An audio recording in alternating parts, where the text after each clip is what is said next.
ਅੱਛਾ ਸਰ, ਕੀ ਖਵਾਣ ਲਿਆਏ ਹੋ ਅੱਜ?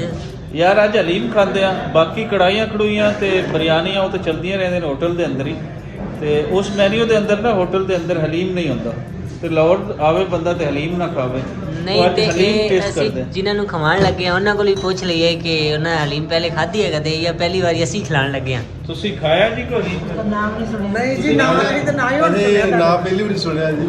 ਅੱਛਾ ਲਓ ਜੀ, ਫਿਰ ਤੁਸੀਂ ਪਹਿਲੀ ਵਾਰੀ ਨਾਂ ਸੁਣਿਆ ਤੇ ਅੱਜ ਤੁਹਾਨੂੰ ਖਵਾਉਂਦੇ ਆ, ਤੇ ਤੁਸੀਂ ਬਾਅਦ ਵਿੱਚ ਆਪਣੀ ਰਾਏ ਦਿਓਗੇ ਕਿ ਕਿਸ ਤਰੀਕੇ। ਲਓ ਜੀ, ਤੁਹਾਨੂੰ ਸੁਣ ਕੇ ਹੈਰਾਨੀ ਹੋਏਗੀ ਔਰ ਯਕੀਨਨ ਹੈਰਾਨੀ ਹੋਏਗੀ ਕਿ ਸਾਡੇ ਪ੍ਰਾਹੁਣੇ ਜਿਹੜੇ ਕੈਨੇਡਾ ਤੋਂ ਆਏ ਹੋਏ ਨੇ, ਇਹਨਾਂ ਨੂੰ ਕਿਹਾ ਕਿ ਤੁਹਾਨੂੰ ਹਲੀਮ ਖਵਾਉਂਦੇ ਆ। ਹਲੀਮ ਖਵਾਉਣ ਦੀ ਵਜ੍ਹਾ ਕੀ ਸੀ ਕਿ ਹੋਟਲ ਦੇ ਅੰਦਰ ਜਿਹੜਾ ਮੈਨੂ ਹੈ ਉਹਦੇ ਅੰਦਰ ਕੜਾਈ ਵੀ ਹੈ, ਬਿਰਿਆਨੀ ਵੀ ਹੈ, ਹਰ ਤਰ੍ਹਾਂ ਦੀ ਸਬਜ਼ੀ ਵੀ ਹੁੰਦੀ ਹੈ, ਉਹਦੇ ਅੰਦਰ ਹਲੀਮ ਸ਼ਾਮਿਲ ਨਹੀਂ ਹੈ। ਸੋ ਮੇਰੇ ਜ਼ਿਹਨ 'ਚ ਆਇਆ ਕਿ ਇਹਨਾਂ ਨੂੰ ਹਲੀਮ ਖਵਾਇਆ ਜਾਵੇ। ਤੇ ਮਜ਼ੇ ਦੀ ਗੱਲ ਹੈ ਕਿ ਇਹਨਾਂ ਨੂੰ ਪਤਾ ਹੀ ਨਹੀਂ ਕਿ ਹਲੀਮ ਹੁੰਦਾ ਕੀ ਹੈ। ਸੋ ਇਹਨਾਂ ਤੋਂ ਜਾਣਦੇ ਹਾਂ ਕਿ ਇਸ ਟਾਈਮ ਅਸੀਂ ਆਰਡਰ ਦੇ ਚੁੱਕੇ ਹਾਂ ਕਿ ਹਲੀਮ ਕਿਸ ਤਰ੍ਹਾਂ ਦਾ ਇਹ ਸੋਚ ਰਹੇ ਨੇ, ਕਿਸ ਤਰ੍ਹਾਂ ਦੀ ਕੋਈ ਡਿਸ਼ ਹੋਏਗੀ, ਕਿਸ ਤਰ੍ਹਾਂ ਦਾ ਕੋਈ ਸਾਲਨ ਹੋਏਗੀ, ਕਿਸ ਤਰ੍ਹਾਂ ਦੀ ਬਾਜੀ ਹੋਏਗੀ। ਸੁਖਦੇਵ ਸਾਹਿਬ ਤੋਂ ਸ਼ੁਰੂ ਕਰਦੇ ਹਾਂ ਕਿ ਬਾਕੀ ਨਹੀਂ ਸਰ, ਤੁਸੀਂ ਹਲੀਮ ਅੱਜ ਪਹਿਲੇ ਸੁਣਿਆ? ਮੈਂ ਜੀ ਪਹਿਲੀ ਵਾਰੀ ਇਹ ਸ਼ਬਦ ਜਿਹੜਾ ਹਲੀਮ ਸੁਣਿਆ ਤੇ ਇਮੈਜਿਨ ਨਹੀਂ ਕੀਤਾ ਜਾ ਸਕਦਾ ਵੀ ਕਿਹੋ ਜਿਹਾ ਹੋਏਗਾ, ਪਰ ਜ਼ਰੂਰ ਖਾਣ ਵਾਲੀ ਚੀਜ਼ ਹੀ ਹੋਊਗੀ। ਇਹਨੂੰ ਕੋਈ ਖਾਵਾਂਗੇ ਤੇ ਫਿਰ ਦੱਸਾਂਗੇ। ਤੁਸੀਂ ਦੱਸੋ। ਮੇਰੇ ਹਿਸਾਬ ਨਾਲ ਤੇ ਜਿਵੇਂ ਵੇਸਣ ਦੀ ਕੜੀ ਅਸੀਂ ਬਣਾਉਂਦੇ ਇੰਡੀਆ 'ਚ, ਇੱਥੇ ਮੇਰਾ ਖਿਆਲ ਹੈ ਵੀ ਬਣਦੀ ਜਾਂ ਨਹੀਂ ਬਣਦੀ ਉਸ ਟਾਈਪ ਦਾ ਹੋਏਗਾ। ਲਿਕਵਿਡ ਟਾਈਪ ਕੜੀ ਸੈਪਰੇਟ ਹੈ ਨਾ, ਕੜੀ ਹੋਰ ਸ਼ਾਇਦ। ਹਾਂਜੀ, ਉਦਾਂ ਦਾ ਹੀ ਕੁਝ ਹੋਵੇਗਾ, ਮਤਲਬ ਪਤਲਾ ਜਿਹਾ, ਸੰਘਣਾ ਜਿਹਾ, ਥੋੜਾ ਲਿਕਵਿਡ ਟਾਈਪ ਜਿਹਾ, ਰੰਗ ਯੈਲੋ ਹੋਏਗਾ ਉਹਦਾ। ਅਸੀਂ ਖਾਣਾ ਖਾਣ ਇੱਥੇ ਆਏ ਹੋਏ ਆ। ਹਲੀਮ ਦਾ ਲਫ਼ਜ਼ ਇਹਨਾਂ ਨੇ ਬੋਲਿਆ, ਜ਼ਰੂਰ ਅੱਛਾ ਹੀ ਹੋਏਗਾ। ਬਾਕੀ ਮੈਨੂੰ ਲੱਗਦਾ ਹੈ ਕਿ ਜਿਹੜੀ ਚੀਜ਼ ਬਾਰੇ ਅਸੀਂ ਜਾਣਦੇ ਨਹੀਂ, ਜਿੰਨਾ ਚਿਰ ਉਹਨੂੰ ਵੇਖਦੇ ਨਹੀਂ, ਉਹਦੇ ਬਾਰੇ ਗੱਲ ਕੀ ਕਰਨੀ ਹੈ ਬਾਅਦ ਚ ਕਰਦੇ। ਇਮੈਜੀਨੇਸ਼ਨ। ਬਾਕੀ ਹਲੀਮ ਤਾਂ ਪਹਿਲੀ ਵਾਰ ਲਫ਼ਜ਼ ਸੁਣਿਆ ਜੀ। ਬਾਕੀ ਜਿਹੜੇ ਰਾਜਾ ਜੀ ਖਵਾ ਰਹੇ ਉਹ ਚੰਗੀ ਚੀਜ਼ ਹੀ ਹੋ। ਉਹ ਤਾਂ ਮਾੜੀ ਹੋ ਹੀ ਨਹੀਂ ਸਕਦੀ। ਚਲੋ ਜੀ, ਹੁਣ ਫਿਰ ਤੁਹਾਨੂੰ ਖਾ ਕੇ ਪਤਾ ਚੱਲੇਗਾ ਕਿ ਹਲੀਮ ਲਓ ਜੀ, ਫਿਰ ਦੇਖਦੇ ਆ ਤੇ ਆਂਦਾ ਹਲੀਮ ਆਂਦੀ ਹੈ ਤੇ ਫਿਰ ਖਾਂਦੇ ਆ ਤੇ ਫਿਰ ਇਹਨਾਂ ਦੀ ਰਾਏ ਜਾਣਦੇ ਆ ਕਿ ਕਿਸ ਤਰੀਕੇ ਦਾ ਇਹਨਾਂ ਨੂੰ ਲੱਗਿਆ, ਕਿਸ ਤਰ੍ਹਾਂ ਦਾ ਇਹਨਾਂ ਨੇ ਪਾਇਆ। ਹਲੀਮ ਆਲੂ ਜਿਹੜਾ ਪੱਕਦਾ ਹੈ ਜੀ, ਆਲੂ ਨੂੰ ਉਂਝ ਬਗੈਰ ਛਿੱਲੇ ਕੱਟ ਕੇ ਤੇ ਉਹ ਬਣਦੀ ਹੈ ਫੁਲਕੇ ਗਰਮ ਨਹੀਂ ਵਧੀਆ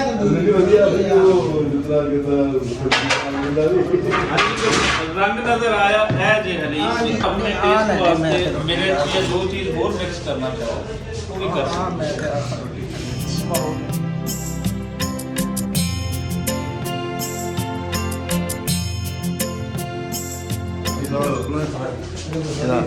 ਸਰ ਸਵਾਦ ਆ ਰਿਹਾ? ਬਹੁਤ ਵਧੀਆ। ਇਹ ਤੁਸੀਂ ਮਸਾਲੇ ਲਈ ਪਾ ਸਕਦੇ ਹੋ, ਟੇਸਟ ਆਪਣਾ ਸੈੱਟ ਕਰਨ ਲਈ ਹੋਰ ਜ਼ਿਆਦਾ ਮਸਾਲਾ।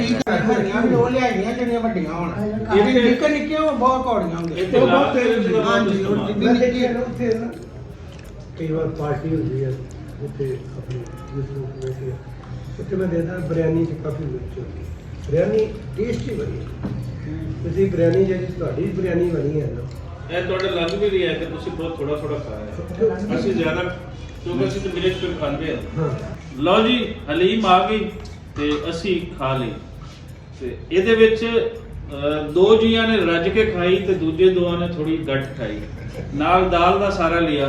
ਤੇ ਹੁਣ ਇੱਕ ਨਾ ਤੁਸੀਂ ਕਹਿ ਲਓ ਕਿ ਇਹਨਾਂ ਤੋਂ ਰਾਏ ਲੈਣੇ ਇੰਡੀਵਿਜੂਅਲ ਸੀ, ਲੈਦਾ ਕਿ ਇਹ ਜਿਹੜੀ ਇੱਕ ਫੂਡ ਜਿਹਨਾਂ ਦਾ ਨਹੀਂ ਪਤਾ ਸੀ ਇਹ ਕਿੰਜ ਦੀ ਲੱਗੀ ਔਰ ਇਸ ਦੇ ਨਾਲ ਮਿਲਦੀ ਜੁਲਦੀ ਕਿਆ ਉੱਥੇ ਕੋਈ ਬਣਦੀ ਹੈ ਜਾਂ ਇਹ ਤੇ ਆਲਰੇਡੀ ਇਹ ਡਿਸ਼ ਇਹਨਾਂ ਨੂੰ ਪਤਾ ਸੀ ਤੇ ਇਹਦਾ ਨਾਮ ਕੁਝ ਹੋਰ ਹੈ। ਸੁਖਦੇਵ ਸਾਹਿਬ ਤੋਂ ਸ਼ੁਰੂ ਕਰਦੇ ਆ ਤੇ ਚਾਰਾਂ ਦੇ ਨਾਲ ਜਾਣਦੇ। ਅਸੀਂ ਹਲੀਮ ਦੇ ਨਾਲ ਤੰਦੂਰੀ ਫੁਲਕੇ ਛਕੇ ਆ ਤੇ ਮਜ਼ਾ ਆ ਗਿਆ ਖਾਣ ਦਾ। ਤੇ ਨਾਲ ਮਾਸ਼ ਦੀ ਦਾਲ ਹੈਗੀ ਸੀਗੀ ਤੇ ਉਹ ਵੀ ਸਵਾਦ ਸੀ, ਪਰ ਜਿਹੜੀ ਹਲੀਮ ਹੈ ਇਹਦਾ ਆਪਣਾ ਹੀ ਇੱਕ ਵੱਖਰਾ ਜ਼ਾਇਕਾ ਸੀਗਾ। ਔਰ ਇੱਕ ਤੇ ਸੁਣਿਆ ਵੀ ਪਹਿਲੀ ਵਾਰੀ ਇਹ ਸ਼ਬਦ ਅੱਜ ਹੀ ਰਜ਼ਾ ਸਾਹਿਬ ਕੋਲੋਂ ਸੁਣਿਆ ਤੇ ਉਹਨੂੰ ਅੱਜ ਚੱਖਿਆ ਵੀ ਹੈ ਅੱਜ ਪਹਿਲੀ ਵਾਰੀ। ਤੇ ਜਿਵੇਂ ਸੁਣਿਆ ਵੀ ਇਹ ਚੰਗੀ ਚੀਜ਼ ਆ ਤੇ ਚੱਖਣ ਤੋਂ ਬਾਅਦ ਪਤਾ ਲੱਗਾ ਵੀ ਵਾਕਿਆ ਹੀ ਇਹ ਚੰਗੀ ਆ, ਵਾਕਿਆ ਹੀ ਬਹੁਤ ਵਧੀਆ ਹੈ ਤੇ ਬਹੁਤ ਮਜ਼ਾ ਆਇਆ, ਬਹੁਤ ਅੱਛਾ। ਹਾਂਜੀ, ਮੈਨੂੰ ਤੇ ਆਪ ਬਹੁਤ ਸਵਾਦ ਲੱਗੀ ਆ ਜੀ। ਮਤਲਬ ਖਾਧੀ ਵੀ ਪਹਿਲੀ ਵਾਰ, ਇਹ ਨਾਮ ਵੀ ਪਹਿਲੀ ਵਾਰ ਸੁਣਿਆ ਸੀ ਤੇ ਹੁਣ ਟੇਸਟ ਮੇਰਾ ਤੇ ਬਣ ਗਿਆ। ਜੇ ਦੂਜੀ ਵਾਰ ਖਾਣੀ ਪਈ ਤੇ ਖਵਾਵਾਂਗੇ। ਖਾਣੀ ਕਿ ਨਹੀਂ ਖਾਵਾਂਗੇ ਤੇ ਦੂਜੀ ਹਾਂਜੀ ਵਾਰੀ ਘੱਟ ਖਾਵਾਂਗੇ। ਖਾਣ ਵਾਲੇ ਹੋ ਤੁਸੀਂ ਦੱਸੋ ਵੀ ਕਿਵੇਂ ਚੰਗੀ ਨਹੀਂ ਲੱਗੀ हाँ जी हलीम सर्व होया है खादा है पर अफसोस कि मैं ज़्यादा नहीं खा सकी कुछ तो थोड़ी आदत घट खाण दी है दूसरा मिर्चा बढ़िया लगी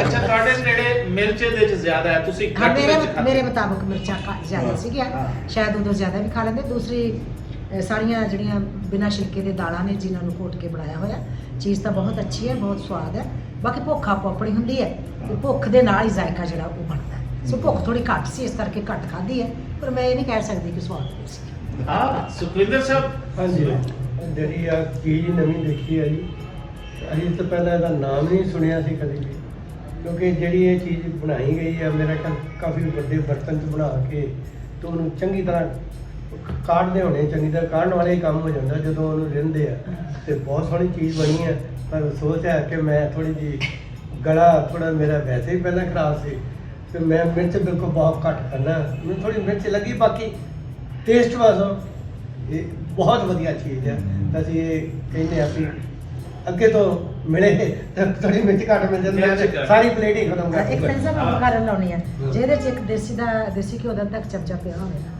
ਹਾਏ ਹਾਏ ਹਾਏ ਲੋ ਜੀ ਇਹ ਕੁੜੀ ਬਿਲਕੁਲ ਸਹੀ ਸਾਈਡ ਤੇ ਲੈ ਗਏ ਜੀ ਕਿ ਦੇਸੀ ਘੀ ਤੇ ਫਿਰ ਦੇਸੀ ਘੀ ਹੈ ਤੇ ਮਿਲੇ ਜੁਲੇ ਤੁਸੀਂ ਕਹਿ ਲਓ ਕਿ ਸਾਨੂੰ ਕਮੈਂਟਸ ਤੇ ਆਏ ਲੇਕਿਨ ਓਵਰਆਲ ਇਹ ਕਿ ਕਹਿੰਦੇ ਨੇ ਹਲੀਮ ਜ਼ਬਰਦਸਤ ਔਰ ਤੁਸੀਂ ਇਹ ਜਾਣ ਕੇ ਤੁਹਾਨੂੰ ਮਜ਼ਾ ਹੋਏਗਾ ਕਿ ਚੜ੍ਹਦੇ ਪੰਜਾਬ ਦੇ ਲੋਕ ਜਿਹੜੇ ਕੈਨੇਡਾ ਜਾ ਕੇ ਵਸੇ ਉਹਨਾਂ ਨੂੰ ਹਲੀਮ ਦਾ ਨਹੀਂ ਪਤਾ ਸੀ